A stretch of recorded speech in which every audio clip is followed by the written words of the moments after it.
નમસ્તે વિદ્યાર્થી મિત્રો, BA સેમ 3 ગુજરાતી CCE 304 નર્મદની કવિતા. હવે આપણે નર્મદના વિશે આપણે જોઈ ગયા અગાઉ નર્મદનું જીવન કવન અને સાહિત્ય સર્જન વિશે જોઈ ગયા આપણે. પછી સાહિત્યને નર્મદને ઘડનારા પરિબળો વિશે જોઈ ગયા આપણે. નર્મદની સુધારા પ્રવૃત્તિઓ વિશે. હવે એના પછીના પ્રશ્નનો નર્મદના સમયની સામાજિક, સાંસ્કૃતિક અને રાજકીય પરિસ્થિતિની ચર્ચા કરો.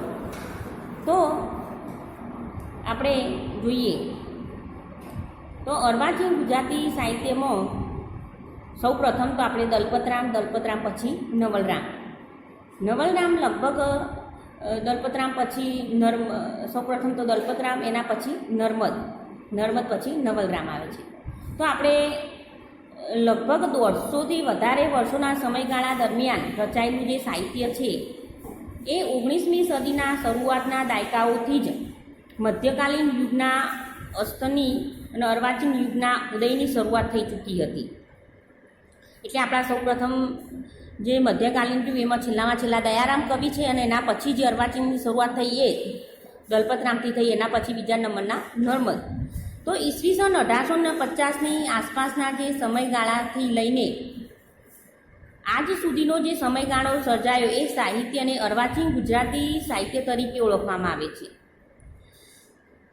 150 વર્ષથી વધારે વર્ષના આ લાંબા યુગની શરૂઆત સમયગાળાને સુધારક યુગ તરીકે ઓળખવામાં આવે છે. આ યુગમાં નર્મદનું પ્રદાન અગત્યનું હોવાથી તેને નર્મદ યુગ તરીકે પણ ઓળખવામાં આવે છે. તો આ જે યુગ રહ્યો એને નર્મદે ખૂબ જ સારું એવું સમાજ સુધારા વિશે કામ કર્યું છે અને એને ખૂબ જ સારું એવું સાહિત્ય પ્રદાન કર્યું છે. એટલે આ સુધારક યુગ જે રહ્યો એનો નર્મદ યુગ તરીકે પણ ઓળખવામાં આવે છે. નર્મદનો જન્મ ઈસવીસન 1833માં સુરતમાં થયો હતો. ઈસવીસન 1833 થી ઈસવીસન 1886નો જે સમયગાળો એટલે કે નર્મદનો આયુષ્યકાળ 19મી સદીથી શરૂઆતથી જ ભારતમાં નવી વિચારધારાની આબોહવા ઊભી થઈ હતી. અંગ્રેજ, ડચ, ફ્રેન્ચ અને પોર્ટુગીઝ પ્રજાઓના ભારતમાં આવ્યા હતા. આથી જ તેમની વચ્ચેનું જે રાજકીય ક્ષેત્રે અને વ્યાપારિક ક્ષેત્રે સ્પર્ધાઓ ચાલતી હતી. આના પરિણામે આ પ્રજા વચ્ચે જે સંઘર્ષ જોવા મળતો હતો એ અંગ્રેજો પોતાના વ્યાપારી તેમજ રાજકીય પુણ્યને કારણે સત્તા સ્થાપવામાં સફળ થયા હતા.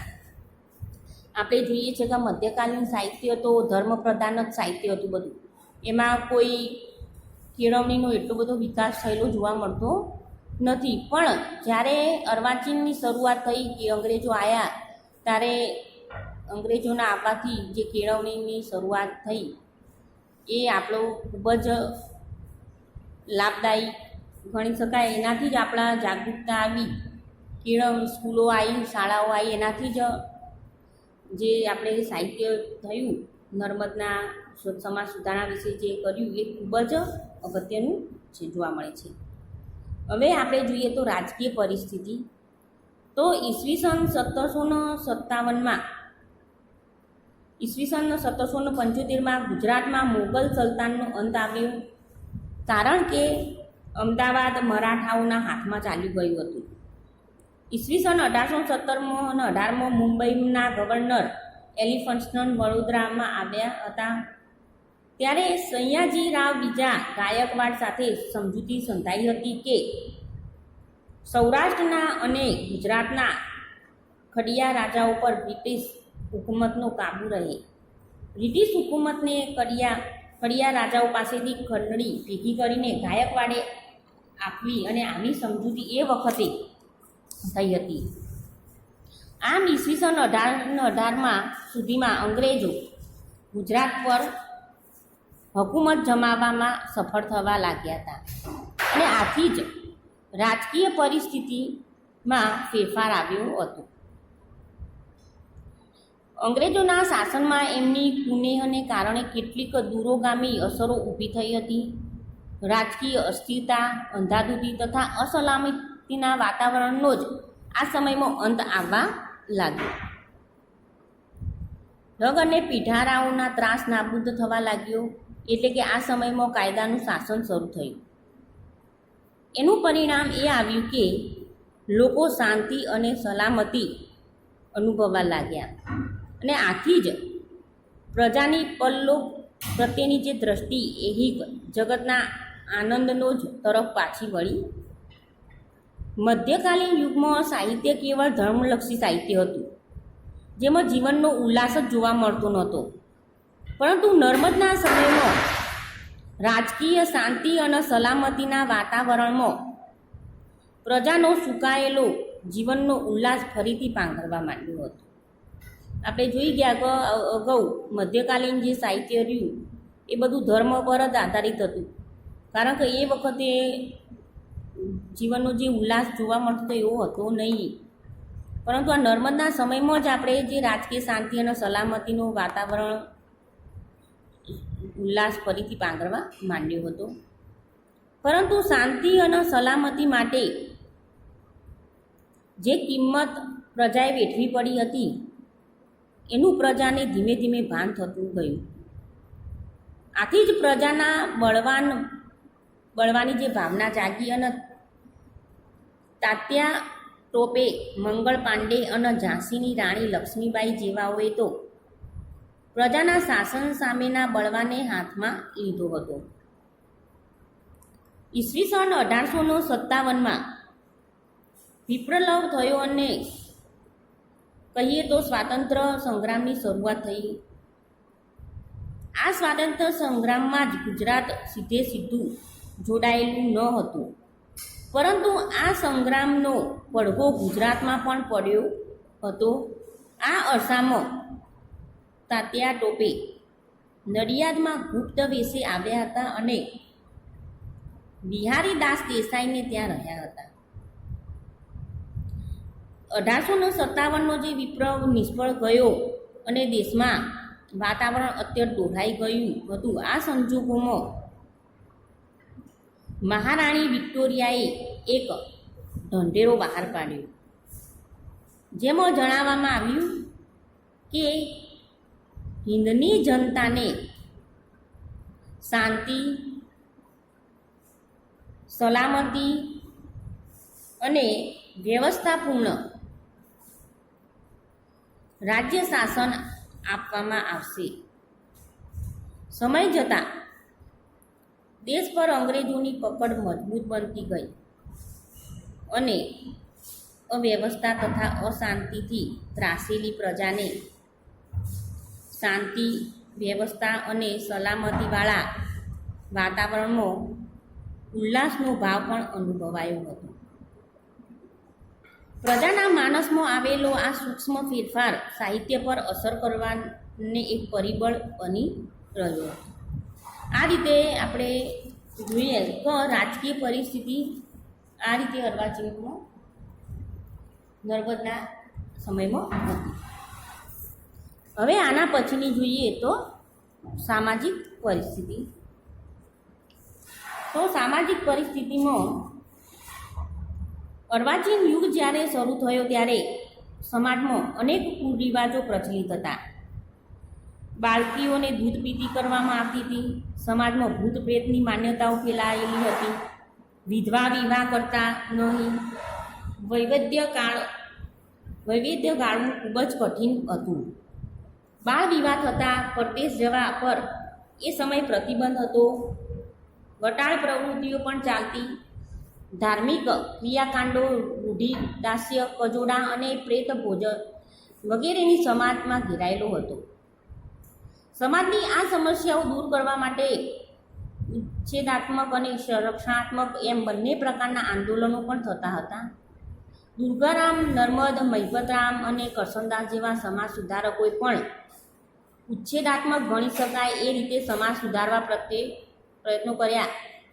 નવી શિક્ષણ પદ્ધતિ જવાબદાર હતી. દુર્ગારામ મહેતાજી સુરતની સરકારી શાળાના શિક્ષક હતા અને એમણે માનવ ધર્મ સભા સ્થાપી હતી. એમણે સામાજિક માન્યતાઓ સામે સુધારણાનો પણ પ્રયાસ કર્યો હતો. બાવરું બાવરું જોવા માંડેલો સમાજ એમના પ્રત્યેનો ફળ હતો.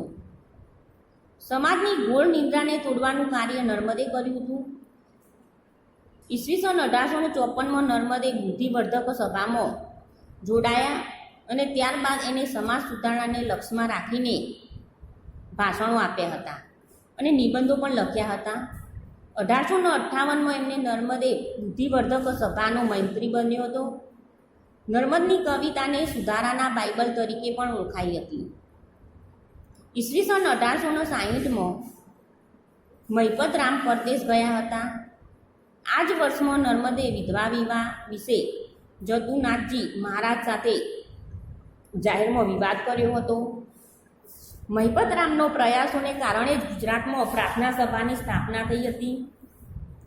માનવ ધર્મ સભાએ વિવિધ કુરૂઢિઓ જેવી કે ભૂત પ્રેતના વહેમો, ફરજિયાત વૈધવ્ય, ઊંચ નીચના ભેદ, અંધશ્રદ્ધા સામે જાગૃતિનું અભિયાન ચલાવ્યું હતું.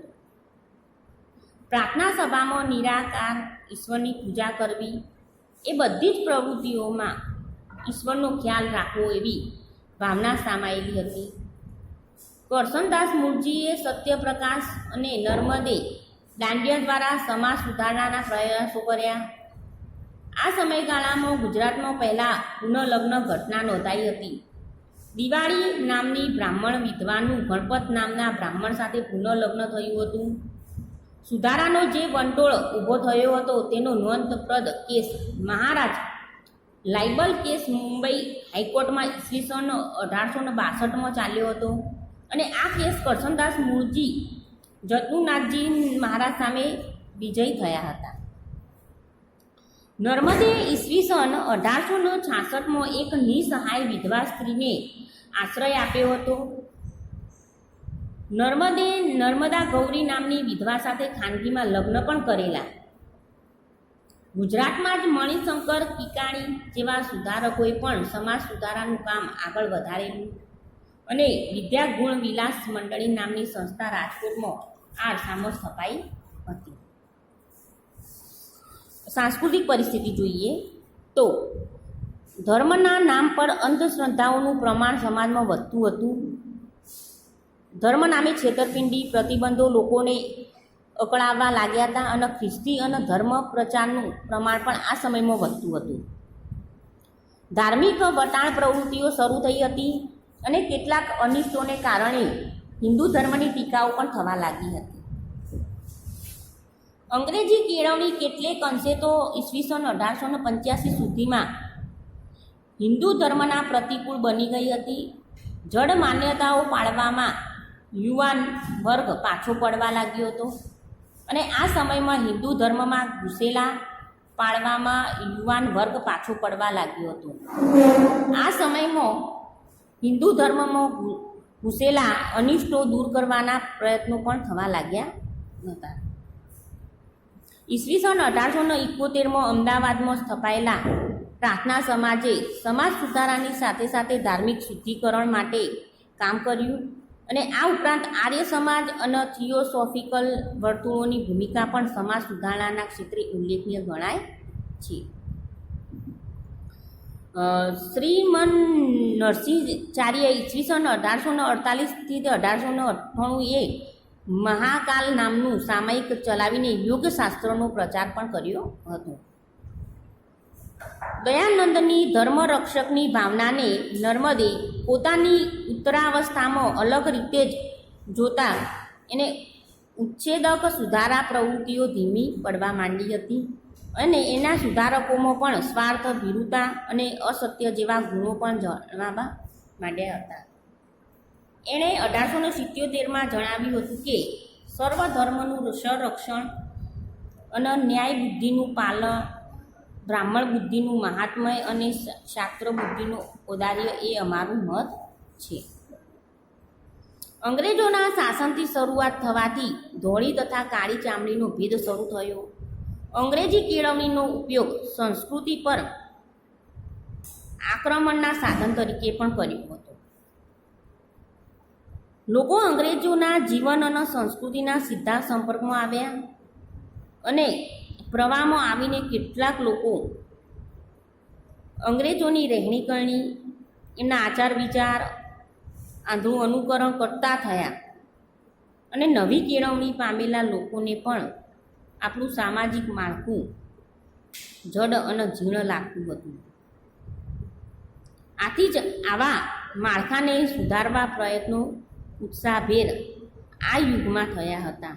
આથી આ યુગને સુધારક યુગ તરીકે ઓળખાય છે. તો અંગ્રેજો જે આવ્યા અને એમનાથી જે સુધારો જોવા મળ્યો કેળવણીમાં, આપણે આ રહેણી કહેણીમાં, લોકજીવનમાં, અને એમની જે સીધી જ સંસ્કૃતિ આપણા પ્રજા જીવન પર પડી, એટલે જ આપણે આ સુધારા યુગ તરીકે ઓળખવામાં આવ્યો છે. આ રીતે નર્મદના સમયમાં જોવા મળતી સામાજિક, સાંસ્કૃતિક અને રાજકીય પરિસ્થિતિ તે સમયના સર્જકો માટે એક પ્રેરક પરિબળ બની હતી અને સુધારક યુગના ઘડતર બળ તરીકે પણ આ પરિસ્થિતિ ખૂબ જ અગત્યનું પરિબળ છે. આ આપણે જોયું કે સુધારક નર્મદના સમયમાં સામાજિક, સુધારક અને રાજકીય પરિસ્થિતિમાં આ રીતે જોવા મળે છે. હવે આપણે આના પછીના લેક્ચરમાં નર્મદના સાહિત્યિક અર્પણ વિશે ચર્ચા કરીશું. બસ અસ્તુ.